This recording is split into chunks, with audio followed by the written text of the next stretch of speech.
Sensation, le MAG. Bonjour à tous, bienvenue sur Sensation en association avec TV78. Et si les animaux vous aidaient à apprendre notamment la motricité, la concentration ou tout simplement le bien-être et à favoriser le développement des potentiels.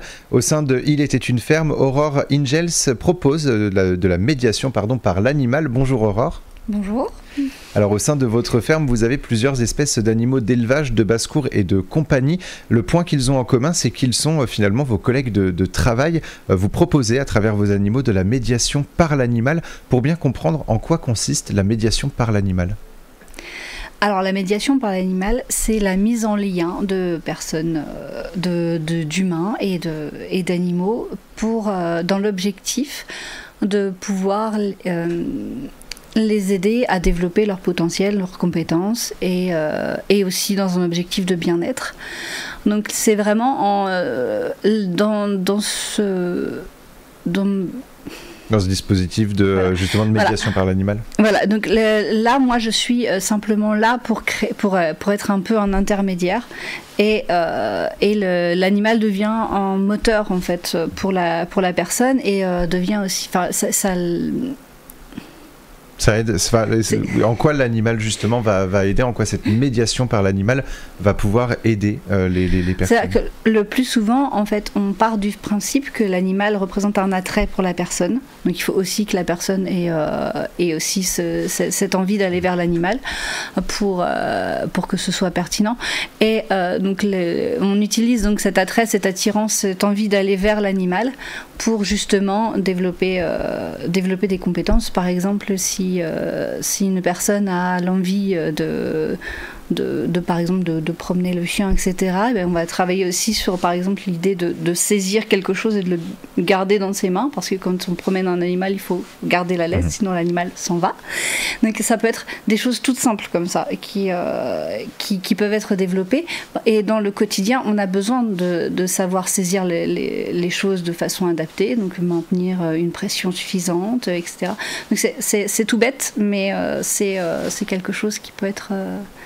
Qui peut justement permettre aux personnes d'améliorer leur quotidien. Vous défendez donc l'idée d'apprendre autrement à travers la médiation par l'animal. Les personnes accueillies apprennent donc au contact des animaux de votre ferme. Comment est-ce que vous intégrez justement vos animaux à ces différents apprentissages ? Alors, c'est vraiment très orienté. Si par exemple...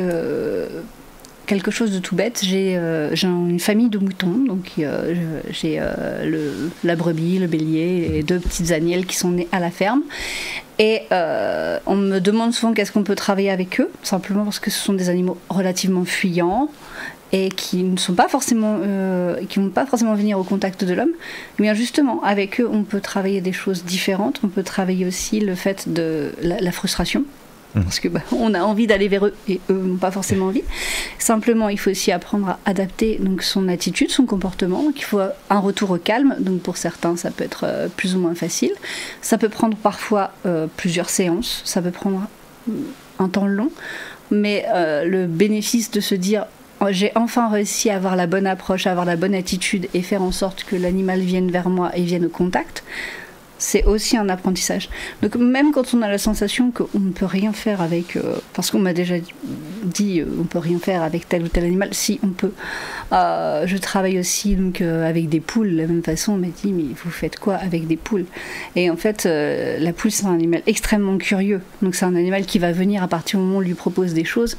Et donc on rentre en interaction de cette façon-là. Effectivement, on va pas forcément, même si mes poules sont habituées au contact humain, on va pas forcément câliner une poule. De toute façon, la médiation animale, c'est pas du câlin. Ça peut faire partie, mais c'est pas l'objectif. C'est pas la base. Oui. Voilà, c'est heureusement.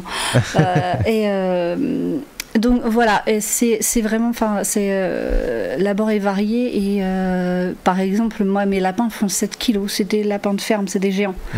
Je ne vais pas proposer à une personne qui par exemple a un manque de tonus musculaire, etc., de porter un lapin de 7 kilos. Donc là, on va être plus sur l'observation, sur le nourrissage, où on va tendre un objet. Et parfois déjà, rien que le fait de tendre un objet dans la direction de l'animal et de regarder l'animal qui vient saisir. Voilà, déjà, poser le regard, tendre un objet, voilà, sans le savoir, ils travaillent tout un tas de choses qui leur sont nécessaires après pour leur autonomie et leur quotidien. Alors le bien-être animal reste également votre priorité. On imagine que vos animaux ne travaillent pas chaque jour de la semaine. Comment est-ce que vous adaptez justement les activités aux animaux, surtout quand ces derniers parfois ne veulent pas ou ne peuvent pas faire l'activité ? Alors, je m'adapte déjà à mes animaux. On s'adapte aussi à la météo parce que principalement, on travaille en extérieur. On travaille, étant donné que c'est au sein de la ferme. Donc, je m'adapte à mes animaux. C'est-à-dire que ils travaillent généralement 2 fois par semaine, sur 2 séances par semaine. J'essaye de ne pas excéder ça. Et, ils travaillent. Ils m'accompagnent. Oui. Voilà. Comment dire C'est justement, si un animal ne veut pas travailler Si un animal ne veut pas, alors généralement, la plupart de mes animaux fonctionnent beaucoup par duo. Donc, notamment mon duo de boucs, qui sont père et fils.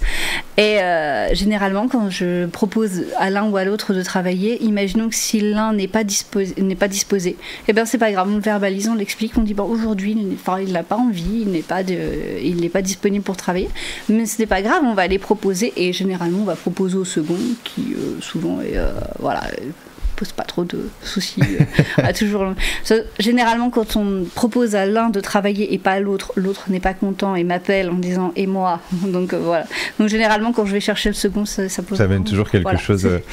Parmi les activités que vous proposez une activité motrice accompagnée par l'animal. Qu'est-ce que ça signifie et comment est-ce qu'on travaille la motricité à travers cette activité? Alors par exemple on réalise des parcours moteurs. Alors, et on ne fait pas seulement faire un parcours moteur avec l'animal, c'est-à-dire qu'on prépare le parcours.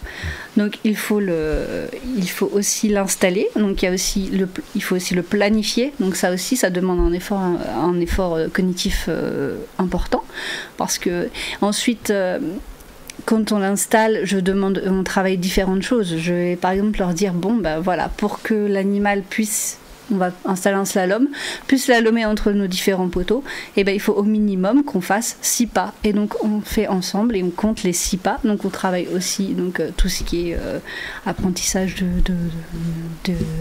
apprendre à compter, faire un pas, mettre un pied devant l'autre pour certains, déjà c'est un exercice moteur. Donc faire un pas un pas après l'autre. Donc donc rien que l'installation est déjà un parcours en soi. Et ensuite, on pratique le parcours avec l'animal. Donc généralement, on va le chercher. Donc on va chercher son matériel. Chercher son matériel, c'est par exemple souvent j'attache les longes, donc il faut défaire le nœud, l'attraper. Ensuite se rendre au bon endroit, donc aller chercher l'animal. Donc il faut aussi se souvenir où est son enclos, où est sa maison.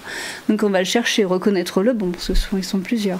Donc voilà, il y a tellement de choses à travailler, et pourtant on est sur un simple parcours de motricité. On pourrait se dire que c'est quelque chose de banal, et en fait on explore énormément de choses. Alors vous proposez plusieurs autres activités, une activité cognitive et ludique sur le thème des animaux. Vous proposez également un éveil et une stimulation sensorielle. Vous choisissez donc les animaux en fonction de ça. Vous proposez également des séances individuelles pour enfants et adultes et également pour enfants et adultes en situation de handicap. Vous tournez également vers les établissements spécialisés. Quels sont vos projets pour 2024 ? Est-ce que vous avez des projets pour vous développer, pour continuer à développer votre activité ? Ah oui, le public que j'accompagne principalement est un public fragilisé, un public en situation de handicap. Et là, j'aimerais m'ouvrir davantage auprès des locaux, donc des familles qui habitent tout autour de la ferme, et pouvoir permettre aussi aux enfants habitant tout proche de pouvoir profiter aussi de la présence des animaux. De pouvoir aussi les découvrir, apprendre à connaître leurs besoins, comment on se comporte avec eux, tout ce qui tourne autour de l'animal. Et on travaille aussi, étant donné qu'on est dans une ferme, donc on est en extérieur, on travaille en pleine nature, donc on découvre aussi tout ce qui est autour de la biodiversité. Et on travaille aussi beaucoup autour du bien-être animal et apprendre à... Pour moi, apprendre les besoins des animaux, c'est aussi après, plus tard, éventuellement faire des adoptions raisonnées. Donc on leur apprend que les animaux ont des besoins et qu'il faut les respecter. Voilà. Merci beaucoup, Aurore Ingels, d'avoir été avec nous sur Sensation. Donc, je rappelle que vous êtes la gérante et fondatrice de Il était une ferme. Pour plus d'informations, on peut se rendre sur le site iletaituneferme.fr. Et pour revoir ou réécouter cette émission, rendez-vous sur notre site et notre application Radio Sensation.